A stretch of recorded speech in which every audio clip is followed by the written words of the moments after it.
Well, good evening, everybody. My name is Christopher Sullivan. I'm the Deputy Official Secretary to Her Excellency the Governor, and it's my great honour and privilege to be your MC this evening. A very warm welcome to all of you here at Government House, but of course to everybody joining us on the live stream this evening, or perhaps who are watching a replay on the Royal Society of New South Wales YouTube channel. Now, could I ask all of you who are present and who are able to please stand for the arrival of Her Excellency the Governor of New South Wales.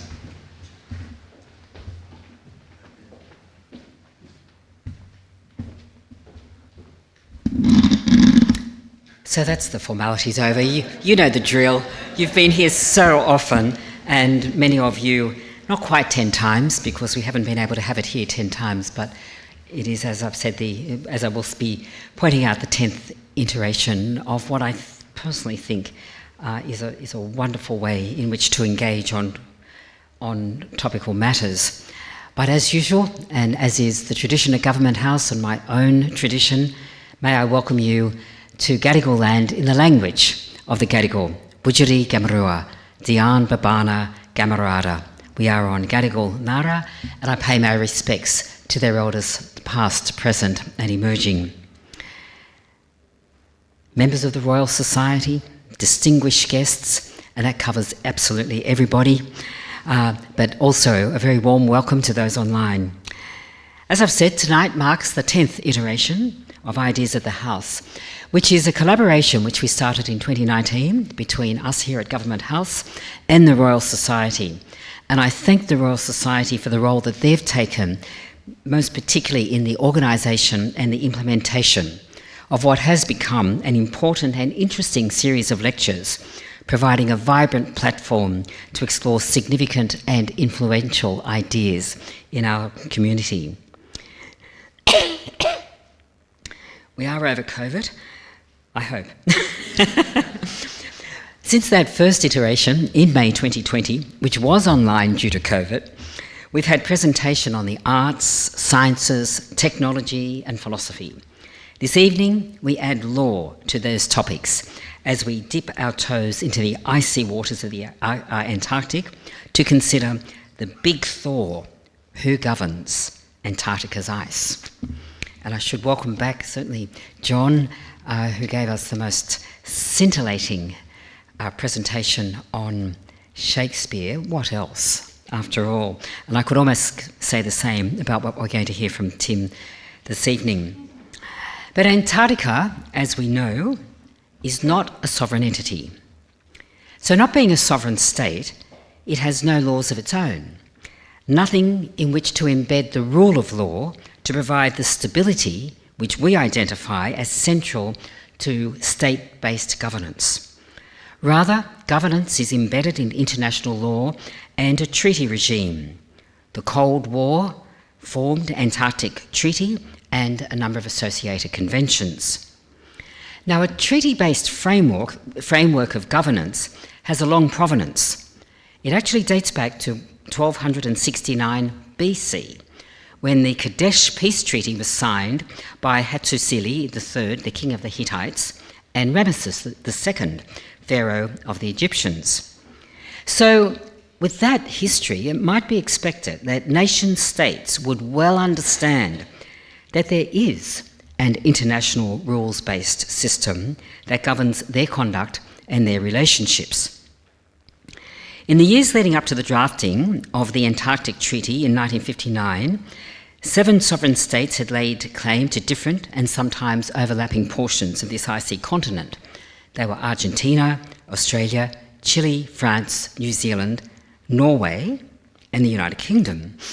Quite an odd collection, you might think.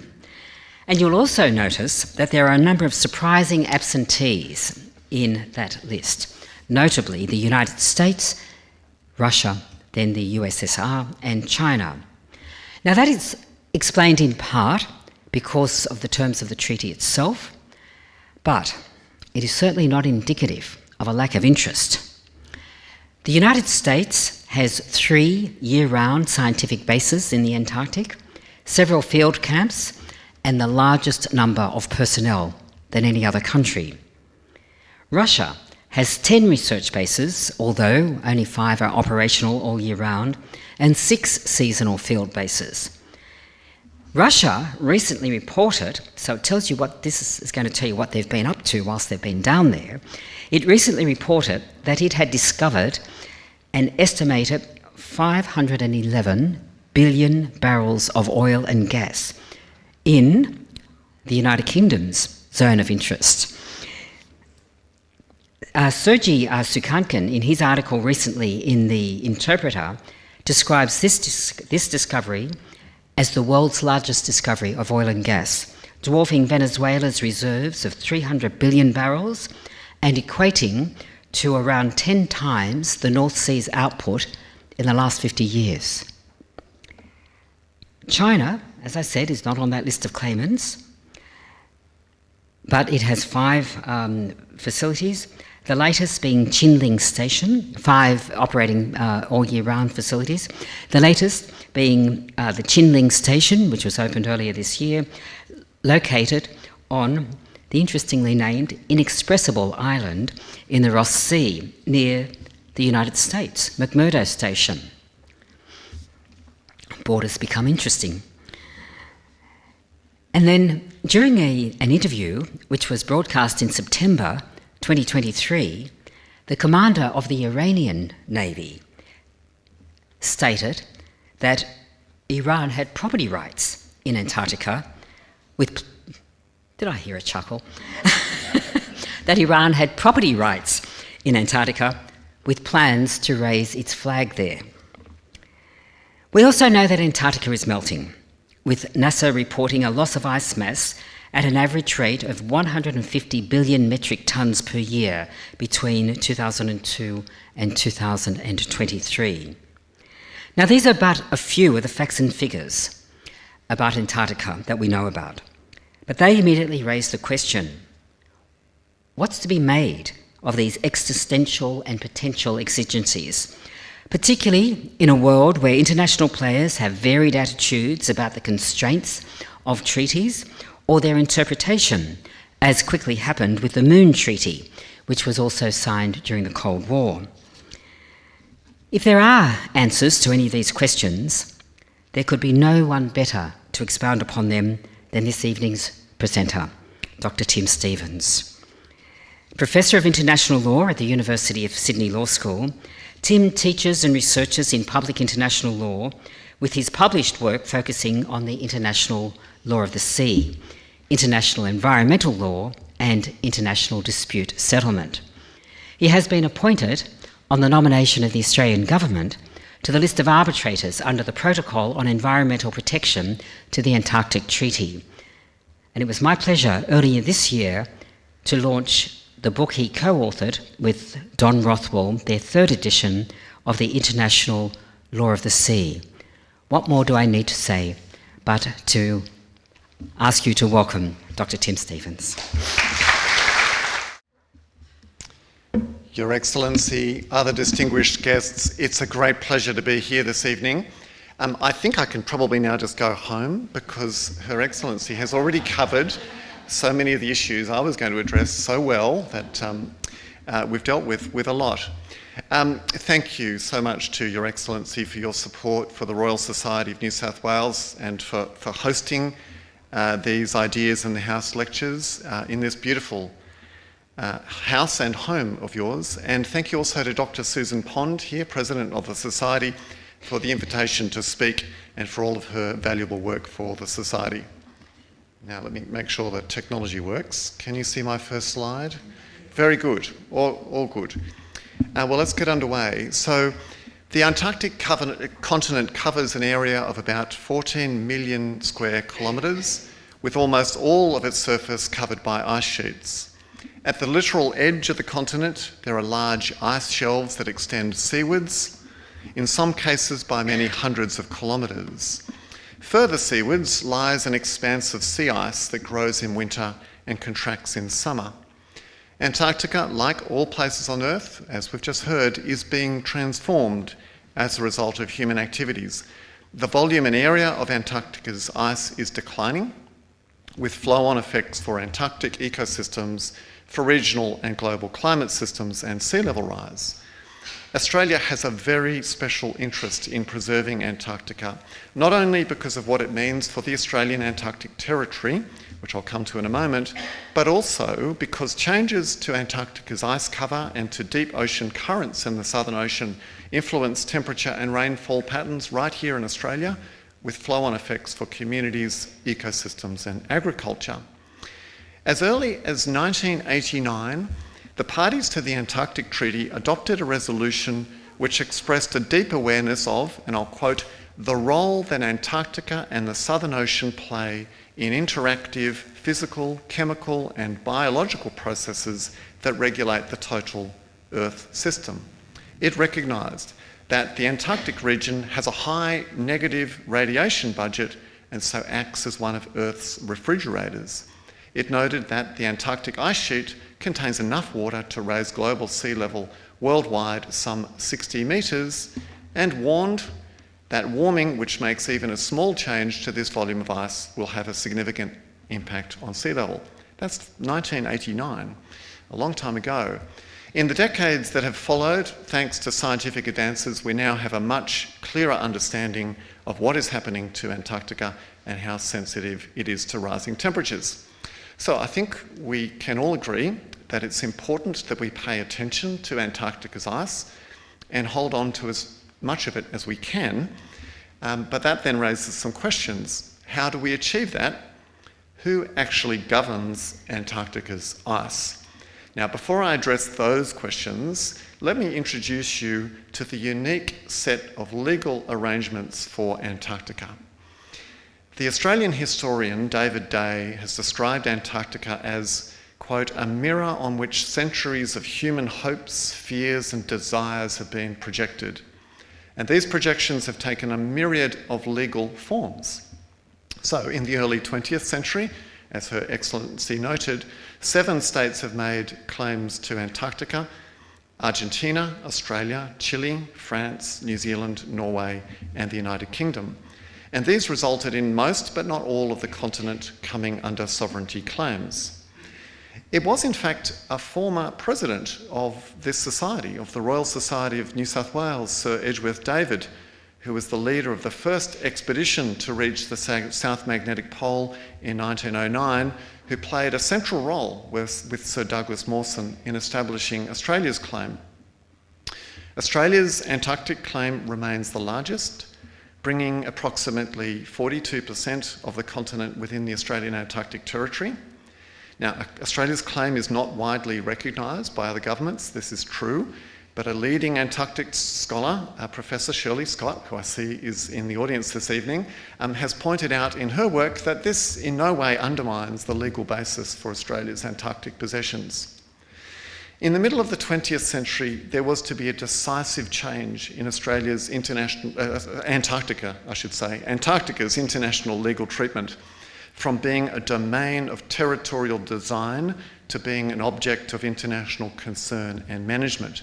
And this was achieved in the Antarctic Treaty signed in Washington, DC in 1959 by the 7 claimants and 5 other countries active during the International Geophysical Year of 1957 to 58. And the very first meeting of the Antarctic Treaty Parties took place in what is now Old Parliament House, Canberra, in 1961. Now, there are several factors, including scientific fascination, obsession even, with Antarctica, that explain this shift from competition to cooperation. But the main driver was the Cold War superpower antagonism. There were very real fears that Antarctica would become a new front in the nuclear standoff between the United States and the Soviet Union. And so the Antarctic Treaty's preamble declares, and I quote, that it is in the interest of all humankind that Antarctica shall continue forever to be used exclusively for peaceful purposes and shall not become the scene or object of international discord. To give effect to that goal, the treaty has 3 main elements. First, it provides that Antarctica is to be used exclusively for peaceful purposes. It prohibits the deployment of military forces in Antarctica except for scientific research or other peaceful uses. It prohibits nuclear explosions in Antarctica and the disposal of radioactive wastes. In addressing the risks associated with nuclear weapons and waste, I think we can say that the Antarctic Treaty was an early response to one of the defining technologies of the Anthropocene, the human-dominated period in Earth history which we now all inhabit. So that's the first thing the Antarctic Treaty does about promoting peace. The second thing it does is that it promotes freedom of scientific investigation and requires states to cooperate to the greatest extent possible in research endeavours. The Antarctic Treaty has made a very major contribution to understanding global challenges, including ozone depletion and climate change. The ozone hole was discovered thanks to Antarctic science. And this is all due to the central place that science occupies in Antarctic governance. It is the currency of Antarctic influence. As environmental anthropologist Jessica O'Reilly has observed, Antarctica is less a terra nullius or a terra incognita. Instead, it is more a terra clima in constituting both the barometer of climate change and also as being one of the key geographic epicentres of climate science. Third, and most importantly, the Antarctic Treaty includes a carefully drafted provision on sovereignty. And this is always kind of hard to communicate, but I'll do my best. But in essence, to overuse an already well overused metaphor, this provision freezes sovereign claims for the life of the treaty. It provides that existing territorial claims are neither recognised nor rejected, while no new claims nor the enlargement of existing claims is permitted. And it's this delicate compromise that is absolutely central to the stability of the Antarctic Treaty, allowing parties to manage Antarctic affairs without having to defend or protest territorial interests. Now, from Edgeworth David, we go to Steve Irwin. Now, another consequence of the suspension of sovereignty is that claimant states cannot exercise their usual jurisdiction in the territories they claim. So, in the Australian Antarctic Territory, for instance, the Australian government will extend Australian law to its nationals, such as to the late Steve Irwin, who was cleared over allegations he came rather too close to Antarctic wildlife while filming a documentary. But the government will not apply Australian law to non-nationals, such as Japanese whalers who operated around Antarctica in the 1980s, or from the 1980s. Japanese so-called scientific whaling offshore Australia's Antarctic territory was brought to an end by Australia and New Zealand through successful litigation in the International Court of Justice on the basis of breaches to the Whaling Convention, not through the assertion of national jurisdiction. Now, a central feature of the Antarctic Treaty is that it created an evolving regime. The treaty laid the foundations for what was to become the Antarctic Treaty System, a collection of treaties and other instruments for governing Antarctica. It's through this process that Antarctica has gained new elements, such as the Convention on the Conservation of Antarctic Marine Living Resources, also known as CAMLR. And if you find that difficult to remember, I always think it's helpful to think of Camelot. Sounds a bit like CAMLR. You need these devices to survive in a world of acronyms. CAMLR is a really important fisheries conservation agreement. In addition to that, we even have an Antarctic flag, an official Antarctic emblem that the parties agreed. So it's now one of the world's most comprehensive international legal regimes, as illustrated by this hefty doorstop, which is a compendium of basic Antarctic documents that Ben Saul, my colleague Ben Saul, and I prepared some years ago. That's meant to be animated, but I don't think, is it flicking for you? It is, okay, it's not flicking for me. As Professor Don Rothwell, Australia's foremost scholar on Antarctic law, has noted, the Antarctic Treaty System is one of the world's most durable and resilient legal regimes. But what I think is really fascinating about this process, and important to recognise in this audience, is the pivotal role that scientists have played in building the regime. As Antarctic historian Alessandro Antonello explains, after the Antarctic Treaty was agreed, he says, and I quote, "A group of states and their diplomats and officials, scientists and scientific institutions transformed the Antarctic from a cold, abiotic and sterile wilderness, a lifeless and inert stage for geopolitical competition, into a fragile environment and ecosystem demanding international protection and management." Now, the key moment in this transformation came in the late 1980s when the mining question was confronted and resolved, despite some sensational recent media to the contrary. The Antarctic Treaty did not deal with the mining issue, and it was not clear whether or how mining in Antarctica could take place. So to resolve that uncertainty, the 1988 Convention on the Regulation of Antarctic Mineral Resources was adopted in Wellington. However, when the environmental implications... Now, is Bob Hawke and a flag on your screen? Very good. When the environmental implications of Antarctic mining were understood by the public, there was a quick turnaround in international attitudes. Australia and France, in particular, reversed their support for the mining convention and pushed instead for a comprehensive treaty to protect the Antarctic environment. And the diplomatic effort was led by French Prime Minister Michel Rocard and the Australian Prime Minister Bob Hawke, pictured here in 2013 on his first and only visit to the continent. This led in a very short time to the effective abandonment of the mining convention, which never entered into force, and instead we have the adoption of the 1991 Environmental Protocol. Now, that environmental protocol not only established an indefinite mining ban, but the parties also committed to the comprehensive protection of the Antarctic environment and designated Antarctica as a natural reserve devoted to peace and science. So, we have the conversion of the Antarctic regime from a relatively narrow sovereignty and science-focused regime to one being concerned with comprehensive environmental protection goals. That was not inevitable.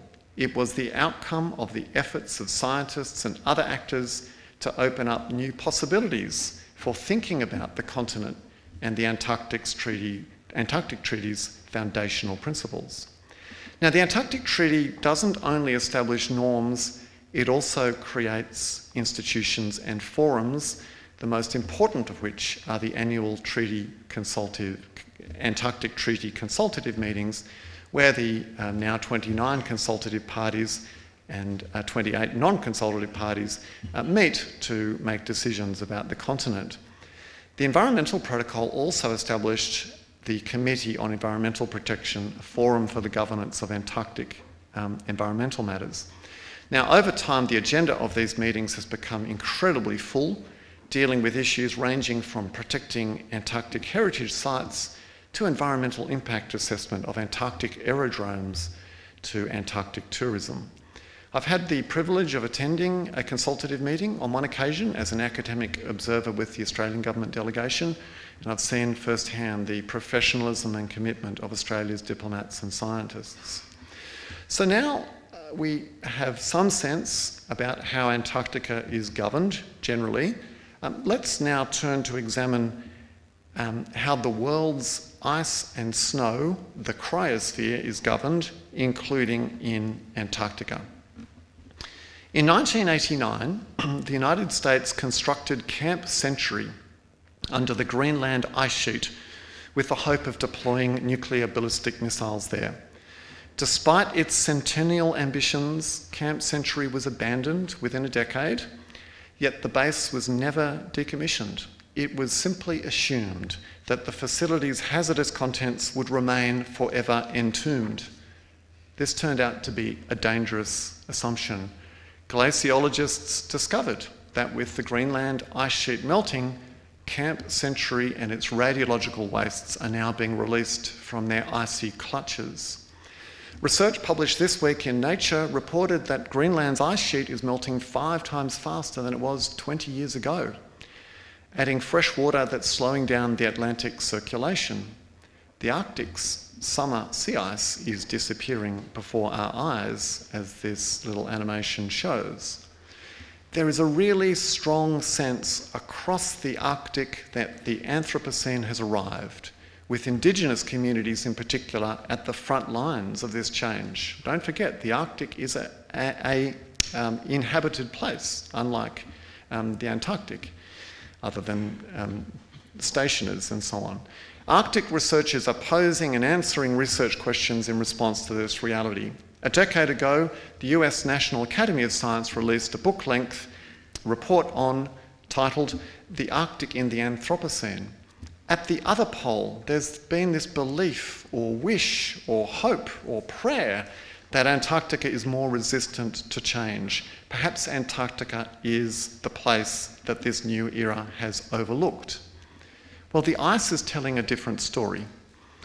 There are three main types of ice in Antarctica: the ice sheets, the ice shelves, which is land ice that flows out over the coastal ocean, and surrounding floating ice. Let's start with the latter first and move inwards. There's considerable natural variation in Antarctic sea ice extent, although the recent and abrupt retraction has many climate scientists worried. The average Antarctic sea ice extent for July this year was about 11% below the average for 1991 to 2020, and this was the second lowest extent for July, and 2024 was the third year in a row characterised by a large negative anomaly.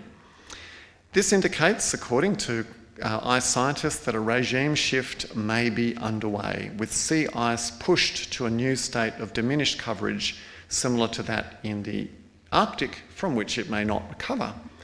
Australian Antarctic Division sea ice scientist Dr. Petra Heil has highlighted the wide-ranging impacts this is having on the climate and ecosystems, both nearby, so think emperor penguins, but further afield, including at lower latitudes, such as in Australia, which is the home to the majority of human population and their economic interests. More troubling is the melting of Antarctic ice shelves and ice sheets, as it involves change of a sufficient scale to transform both the continent and the planet. Antarctica's ice is not a fixed feature of the landscape. It is a dynamic, moving system that's been in equilibrium for thousands of years. This is changing as temperatures rise and as ice is assailed from warm air from above and warm waters from below. Research by US glaciologist Rob DeConto and others published in Nature suggests that Antarctic ice sheets are far less stable than thought. The last time CO2 concentrations were as high as they are today was during the Pliocene 3 million years ago, in which sea level was about 10 to 30 metres higher. There was no West Antarctic ice sheet, and the East Antarctic ice sheet was in retreat. As Newt Christensen, a glaciologist from the University of Washington, told Rolling Stone magazine in a feature on the retreating Thwaites Glacier in West Antarctica, quote, "We like to think that change happens slowly, especially in a landscape like Antarctica, but we now know that is wrong. Continued growth in concentrations of CO2 in the atmosphere will eventually trigger the collapse of Antarctica's ice, as the buttressing shelves melt and the sheets then slide into the sea in much the same way as a ship is launched down a slipway. But there is good news, and the good news is that there may be little or no sea level rise from Antarctic melt if greenhouse gas emissions are reduced quickly enough to limit average global temperature rise to about 2 degrees Celsius. This happens to be the upper temperature goal of the Paris Agreement on climate change. So to date, we have mostly imagined humanity's physical power over Antarctica, with states projecting an abstract authority through exploration, map-making, nationalist claims and gestures, and passing a myriad Antarctic laws, many of which have little more than symbolic effect. However, in the Anthropocene, the future of Antarctica is very much in human hands, with the fate of its mass of ice and snow determined from afar by human-induced changes to the global climate. We have collapsed the separation between global human activities and their impact on Antarctica, as this very intriguing work by American artist Scott Listfield seeks to capture.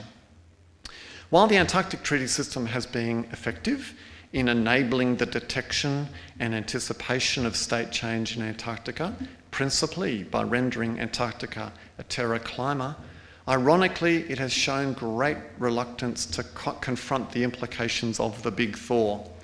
As Alessandro Antonello puts it, ice still has not become a central diplomatic concern of the Antarctic Treaty parties.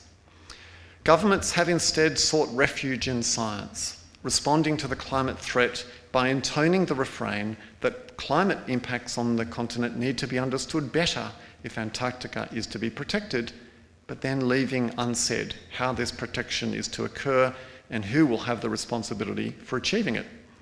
This is understandable. The Antarctic Treaty regime has an ingrained culture of exceptionalism, and my good friend and colleague Dr. Alan Hemmings is here and has written extensively on Antarctic exceptionalism. At times it is operated as an exclusive club of nations. There's also the reality that climate change cannot be directly addressed within the Antarctic Treaty System. It necessarily requires action through global forums, principally the Paris Agreement on climate change. The fundamental challenge, as veteran Australian Antarctic diplomat Andrew Jackson has observed, is that the greatest risk to Antarctica's environment comes from events outside the Antarctic Treaty area. So the Antarctic Treaty System cannot by itself govern Antarctica's ice. And so, where do we go? Well, it is through the Paris Agreement on climate change that states are seeking to avoid dangerous climate change and all that comes with it, including the melting of the cryosphere. The Paris Agreement was adopted in 2015 and is meant to be putting the world on the path to carbon neutrality.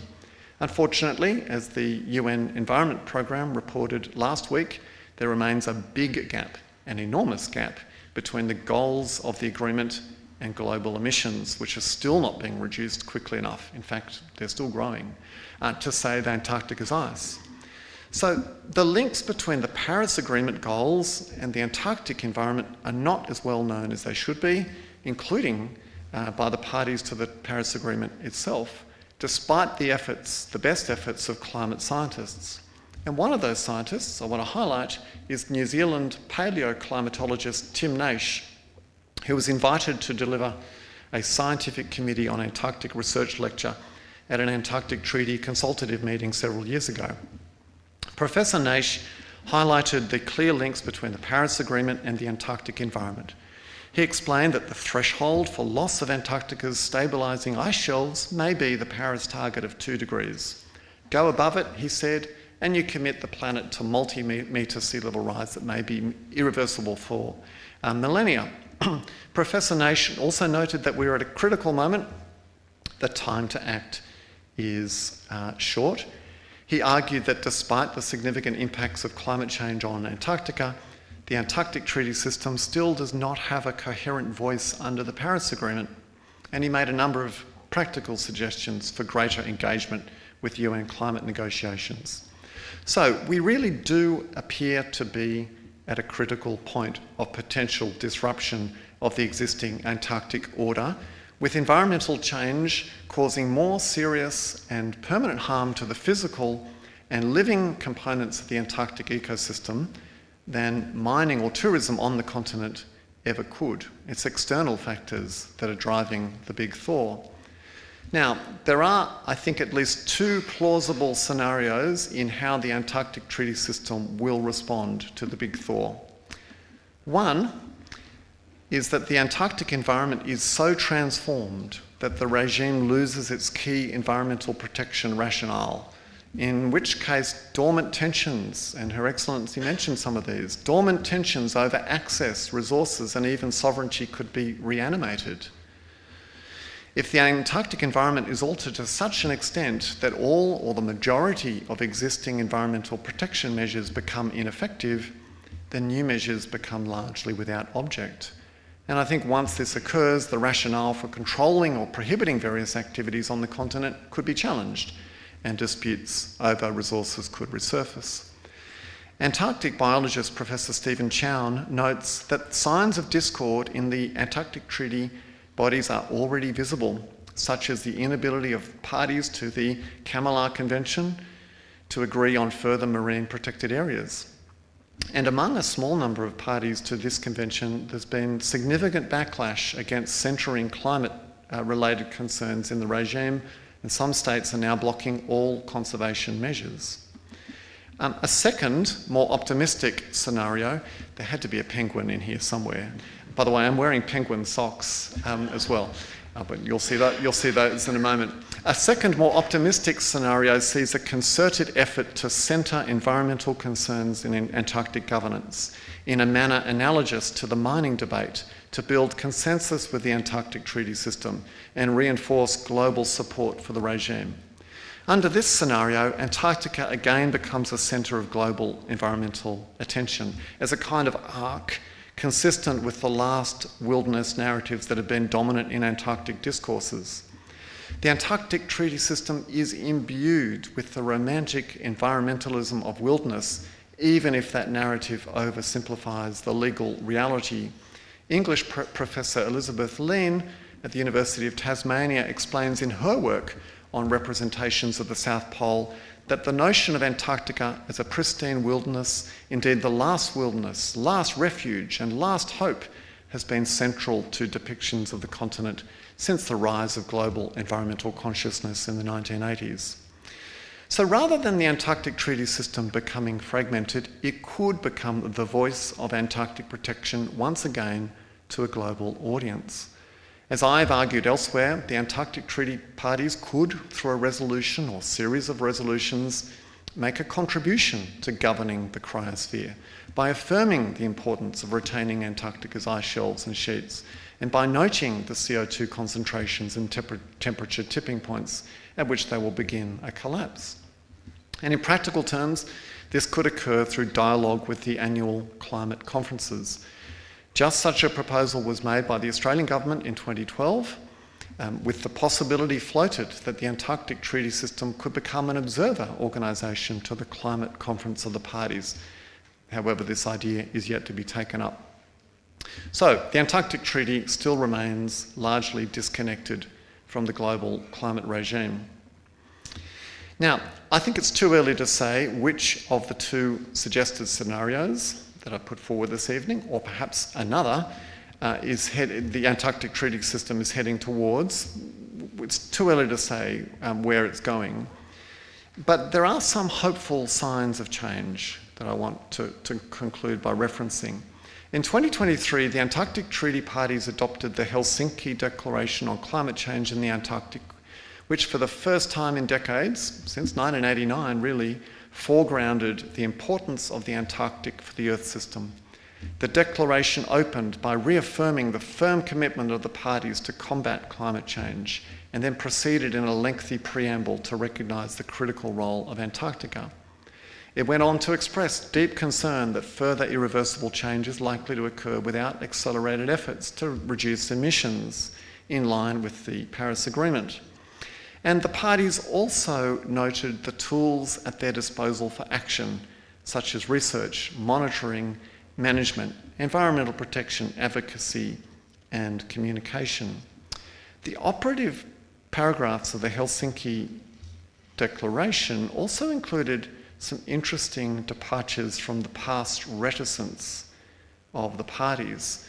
For instance, the declaration specifically highlighted the climate significance of the mining ban under Article 7 of the Environmental Protocol by noting that this includes a prohibition on the extraction of fossil fuels. There would be nothing worse for Antarctica than mining fossil fuels in Antarctica, and Her Excellency has indicated that the Russian claims to have struck black gold in Antarctica.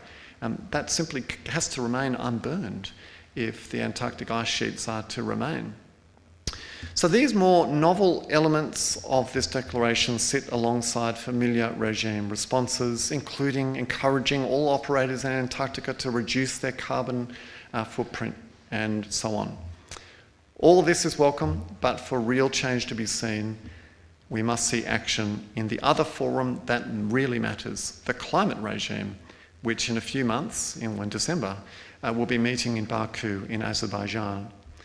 So what does this mean? Antarctica's ice is governed in formal terms under two regimes, the Antarctic Treaty System and the global climate regime under the Paris Agreement. But both to date have shown a great reluctance to confront the issue directly. The current preoccupations of the Antarctic Treaty System are with environmental impacts such as stationing, expeditions, research, fishing and tourism. It's almost as if the hyper-environmental focus of Antarctic regional governance is a coping strategy, a fixation or fetish being pursued to compensate for the global failure to address the real elephant seal in the room. So, in conclusion, there's no entirely satisfying answer this evening to the question who governs Antarctica's ice. In a sense, we all do in some way, in any activities that we engage in that contribute to warming our world. But we're also governing the ice by coming here this evening, learning about its significance and hopefully becoming advocates for Antarctica. Antarctica's big thaw is unlike some environmental systems that may degrade and disappear with limited feedback effects. Antarctica will bite back, including through substantial and potentially rapid contributions to sea level rise and the global climate system. And this will be a bite that will be far less endearing than this attempted one, and one we should avoid at all costs. Thank you very much.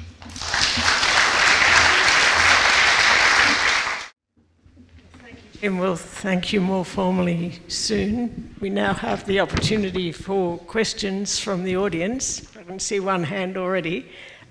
I was going to ask, though I couldn't resist, given the US election in 4 or 5 days' time, I note that Joe Biden released what was called a high-level policy statement on Antarctica in Washington in May this year. So, two-part question. What does that mean in the context of your presentation tonight on the various governing forces? And what do you think Trump could do to trump it? What a good question. So it is certainly true that the Biden administration has shown much more interest in Antarctic issues than Republican administrations generally have. But for the most part, in the US, Antarctica is a generally bipartisan issue, and it mostly sails or sits under the ice, as it were, under the waves. It's not an overtly political question. When Trump was elected, Donald Trump was elected in 2016, it did not translate into any major changes in the US relationship with Antarctica. But I think it's fair to say that he won't have much interest in it at all, which is not a good thing, because it is a place that I hope we appreciate is deserving of a great deal of interest and concern. Thank you. I've got questions. Would you please say who you are so that the audience knows who's asking the question? Robert Clancy. That was a really very important presentation, and as a long-standing advocate of Antarctica, that was appreciated. They've been doing ice cores for a long period of time. Do we get helpful information in terms of projecting what can be happening now from those cores, or is the geological timescale too amorphous? That is a great question. I wish I was a glaciologist or an ice core scientist so I could answer it with the precision that the answer really deserves. But the short answer is absolutely. So the search for the deepest or longest ice core, we can look deep into Earth history and work out how the Earth has responded in the past to climate forcings. And there's been various climate forcings over time, and changes to solar radiation and so on. So we can work out from that, roughly speaking, what will happen as a result of the current forcing and where the current forcing, its emissions, we're the main force at the moment. So yes, and there's a fabulous amount of Antarctic science that goes on, and Antarctic scientists are some of the best in the world. And I made a passing reference to how science is the currency in Antarctica, and it very much is. That's how you win influence in Antarctica, by doing science there. And that's a virtue, because it means all governments, if they want a seat at the table in the Antarctic Treaty System, have to be doing science. So it does generate a lot of valuable work. Thank you. Questions this side? Bruce Milthorpe. A quick question. If not all countries are signatories to the treaty, does that mean that the non-signatories can ignore the treaty? So that's a very good question as well. Lots of good questions this evening. So there are, at the moment, 57 parties to the Antarctic Treaty. So that's certainly far short of universal membership. However, there are more parties now than there have ever been. The treaty's slowly been growing. And one feature of a number of the new parties is that they include several states that previously viewed the Antarctic regime with some suspicion. A state, for instance, like Malaysia, that advocated for many years for Antarctica to be dealt with through the United Nations, through a global system. So what has resulted is that there has been a tolerance by the international community of this regime. So even though it doesn't have universal membership, most states, I know there'll be some disagreement, I can see Dr. Hemmings over here itching to say something. There's a variety of views about whether or not that's the best way forward, but that's kind of status quo at the moment, that states are generally happy with the Antarctic Treaty System. Most states are generally happy with it, even if they're not parties to it. Wait for more hands. There's one there. We've got one of the conventions of the parties, Tim, here in Brisbane in 2026. Is it? It's close. It's very close. An ATCM, is that right, in Brisbane? No, I think it's a COP meeting in Brisbane. Oh, a COP. So yeah, COP. we will have there will be, well, the Australian government is pitching to host a conference of the parties to the UN Framework Convention on Climate Change, but I wasn't certain that it had yet been agreed. I think it'll be up for discussion in Baku in Azerbaijan in December. But so that could be a great opportunity. If it happens, yes, how do we capitalise on that? Yeah, so that's a really good question, because it illustrates the diplomatic potency that countries can have at certain moments. And if we think to the mining ban in the 1980s, when Bob Hawke and others led that debate, that showed great leadership. And so similarly, we could see a moment here. I think we're crying out for Antarctic leadership. We're definitely crying out for it. Two questions here. I will stand. My name is Shushmita Ahmed. I am a PhD candidate at University of Technology, Sydney, and my research topic is highly relevant with your presentation. My research topic is deep seabed mining from the lens of third world perspective of international law, TOI. So my question is related to the indigenous communities surrounded to the Antarctic area. So is there any consultation done or will be done in future with the surrounding communities or the indigenous communities while decision-making processes, while there will be decision-making processes related to Antarctica ice governance? That's an intriguing question, because Antarctica is an uninhabited place. So the extent to which Indigenous perspectives are relevant are because of its situation as a kind of imagined place, and certainly in some Indigenous cultures we can see reflections of that. So it's quite different from the Arctic, where Indigenous communities are very much present in multiple states. Now, you referenced deep seabed mining, and I can't resist to say something briefly about that. So deep seabed mining, so this is mining beyond national jurisdiction on the deep seabed. And in the Law of the Sea Convention, the governments of the world agreed to designate the deep seabed and its mineral resources as the common heritage of humankind to be managed by the International Seabed Authority that sits in Jamaica. And one of my PhD students, I don't know whether he's here this evening, he's in private practice but has also worked at the authority. Now that common heritage idea is an incredibly powerful one, but it's one that hasn't been taken up in the Antarctic context. Instead, we've got the Antarctic Treaty System, which takes a different route.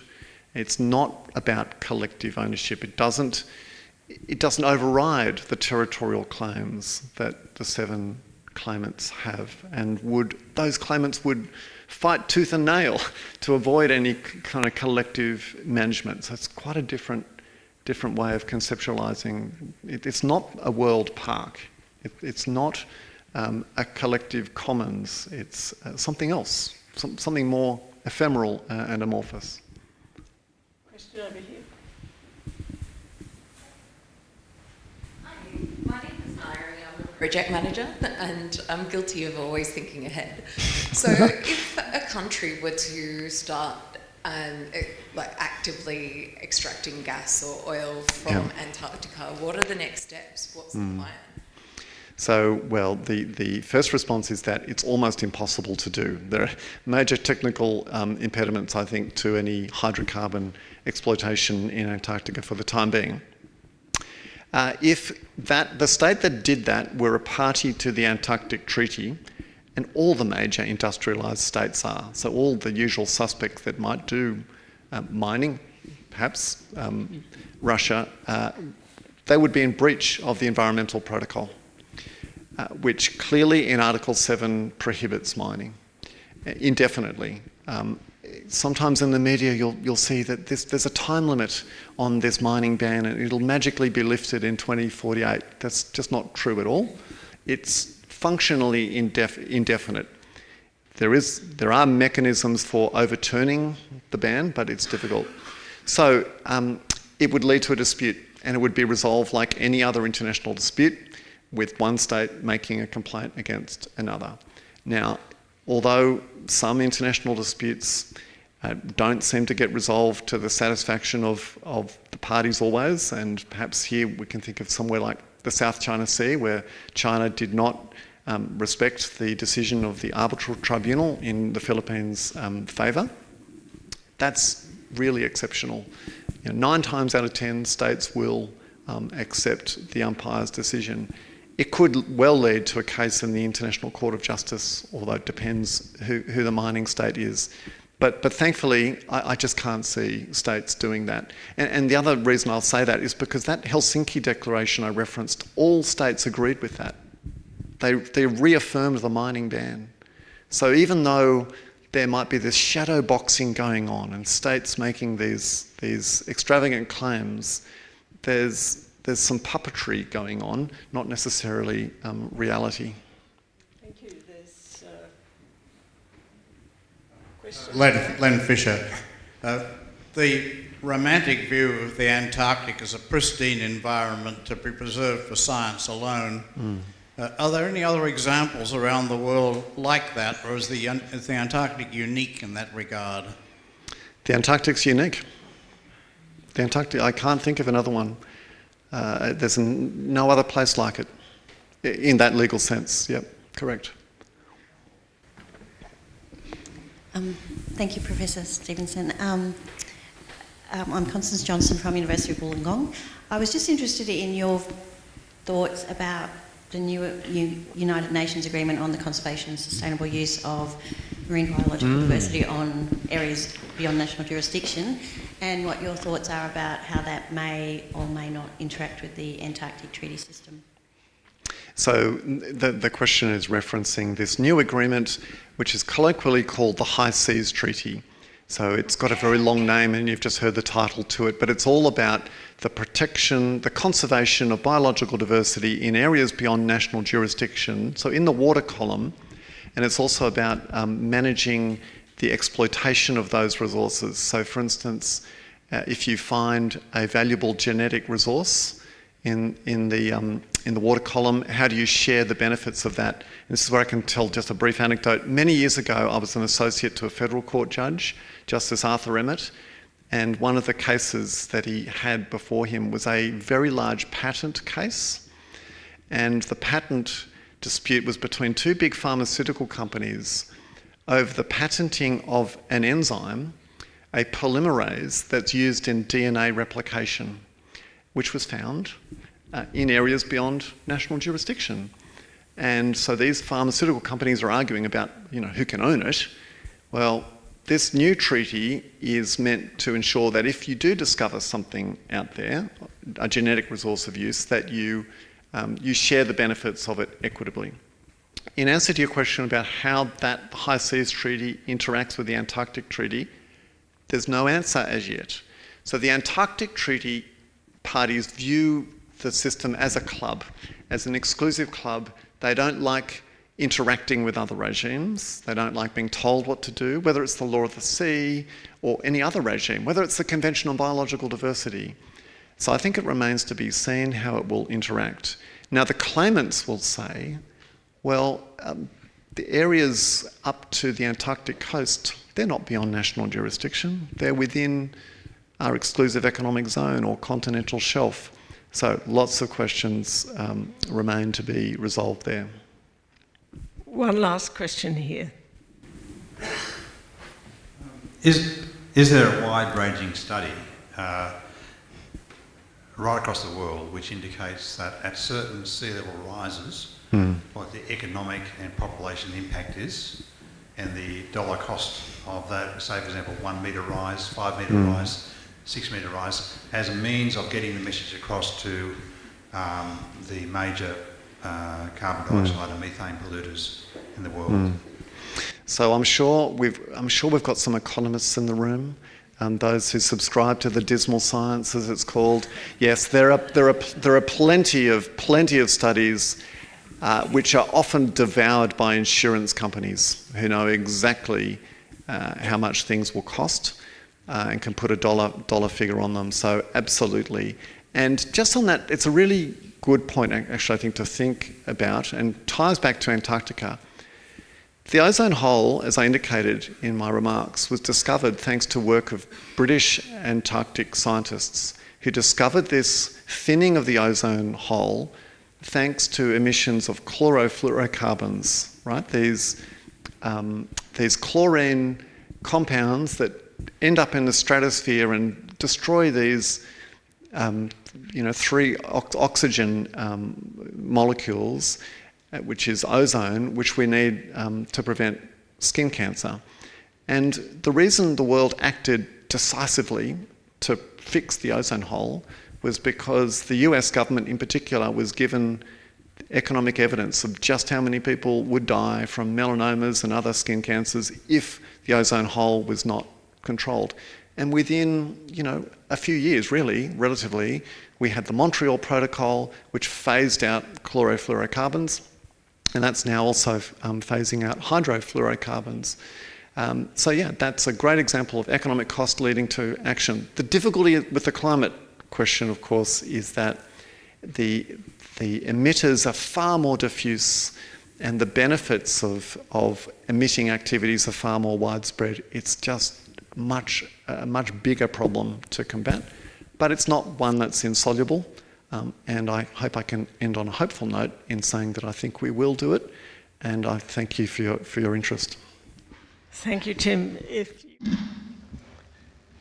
So first of all, please join me in thanking Tim Stevens for a very elegant and intellectual, practical, all of the words that we can think of to describe your lecture on a topic that really is brimming with ideas at the House. Thank you, Tim.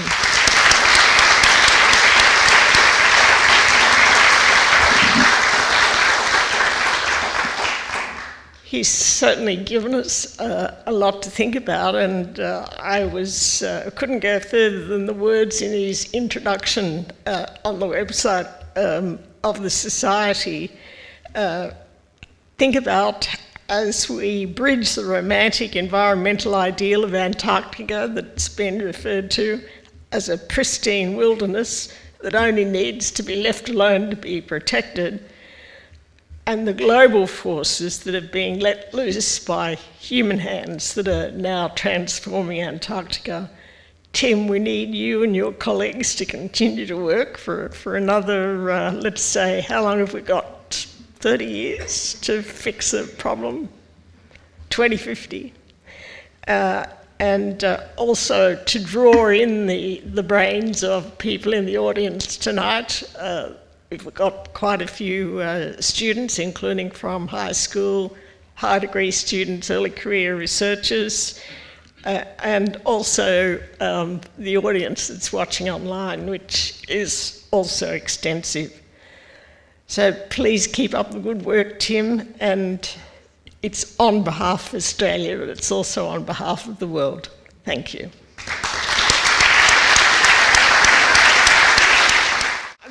There's one last formal part of tonight's proceedings, and that's to introduce you to someone who spoke at the Ideas at the House in March this year, John Anthony Bell, AO, OBE Distinguished Fellow of the Royal Society of New South Wales. John is one of Australia's most acclaimed theatre personalities. We all know him and his wife Anna, who's here tonight as well, by watching him or seeing him perform in many plays, films, you name it. He's been instrumental, to put it briefly, in shaping modern Australian theatre, and his contributions in just one field to the appreciation of the works of William Shakespeare have been pervasive and invigorating for all of us. John founded, as you probably all know, the Bell Shakespeare Company in 1990, and he has interpreted Shakespeare's plays, playing many roles. His roles and performances have been benchmarks in Australian theatre. Those of you who did attend the Ideas at the House in March this year were also treated to another dimension of John's work, which was on the subject of Shakespeare in politics. What can we learn? This led us to further admire John's very deep thinking and analysis of Shakespeare. If you didn't attend that Ideas at the House or watch it online at the time, it's available on the Society's YouTube channel, and we hope that it continues to go viral, John. It's proven to be very popular. At its meeting on the 21st of August this year, the Society's Council passed a special resolution to appoint John Anthony Bell, as a Distinguished Fellow of the Society. I'm so pleased that, John, you are here tonight, and I invite you to the stage, and I invite Your Excellency to the stage to receive your certificate. So please join me in congratulating John.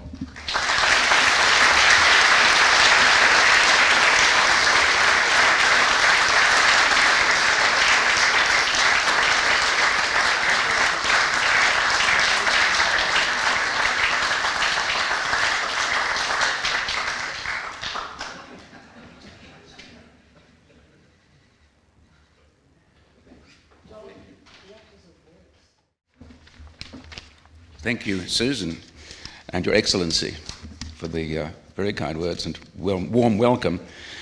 I'm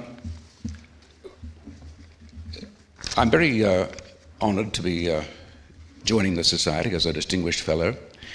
And I must say I was a bit daunted at first, looking through the list of Distinguished Fellows, to see that most of them are medical and scientific men and women. And I did feel rather out of place looking at the list, and then I spotted Tom Keneally's name and realised, as Tom would put it, there's at least one other rat bag in the room.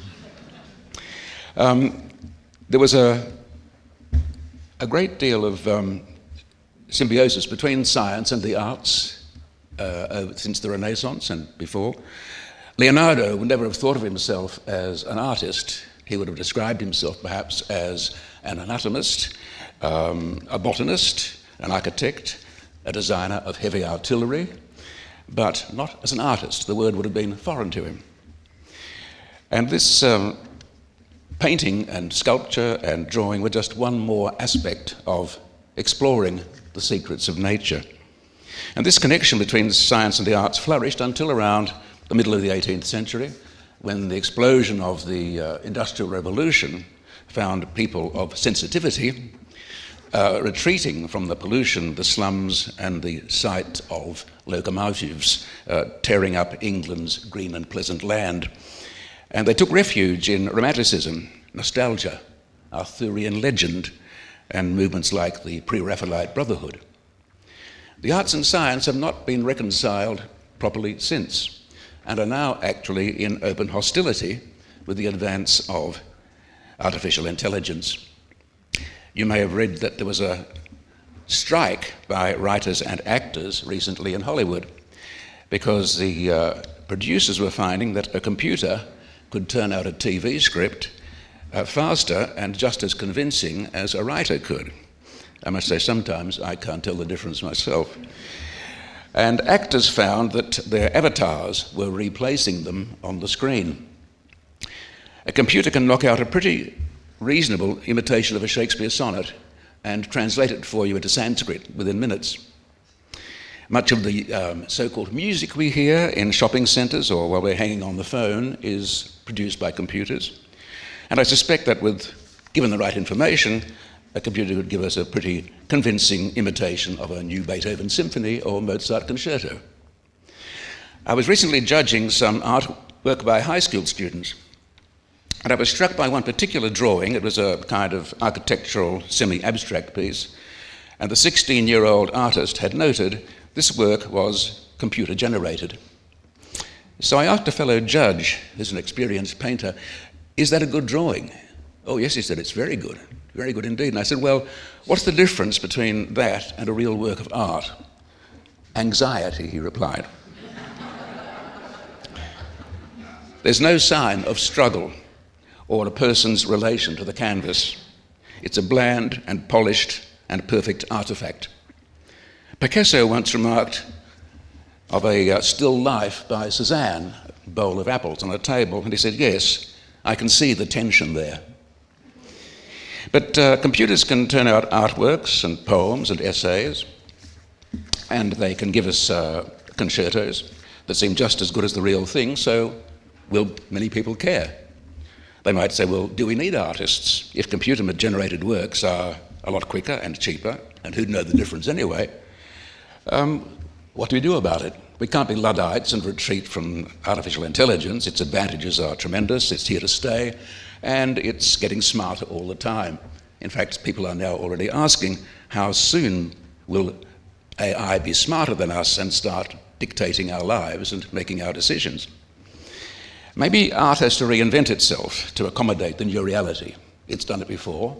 When photography was invented, people started painting less landscapes and portraits, but they evolved cubism, surrealism, expressionism. And when the movies arrived, people said, well, that's the end of theatre. But what theatre did was to come out from behind the proscenium arch, create new spaces, audience-actor relationships, and new forms of theatre that had nothing to do with stage naturalism. So we stand to gain a heck of a lot from AI, but also we have to ask ourselves, what do we stand to lose? And that's a debate, I think, that would be very appropriate to this forum as one I look forward to in the future. In the meantime, thank you very much for your welcome.